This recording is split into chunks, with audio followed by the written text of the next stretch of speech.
خبر شامل کرتے ہیں کوٹلی لوہارا سے ہمارے C1 نیوز کے نمائندہ ایوب کھوکھر سے۔ ماہ ربیع الاول سارے عالم انسانیت کے لیے خوشی اور امن کا پیغام ہے۔ رسول اکرم کا پیغام امن، محبت، رواداری ہے جسے عام کرنا ہر مسلمان کی ذمہ داری ہے۔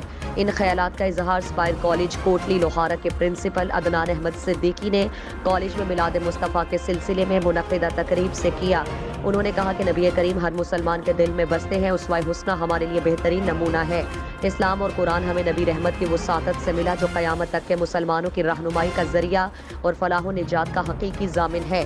اس موقع پر کالج حضا کے طلباء اور طالبات نے نعت اور قرات کی محفل کا اہتمام کیا اور سرکار دو عالم سے اپنی عقیدت کا عملی نمونہ نعت اور قرات کی شکل میں انتہائی خوبصورت انداز میں پیش کیا، جسے حاضرین نے بے حد سراہا اور تقریب میں ہزاروں کی تعداد میں طلباء و طالبات کے علاوہ مقامی شہریوں نے بھی شرکت کی۔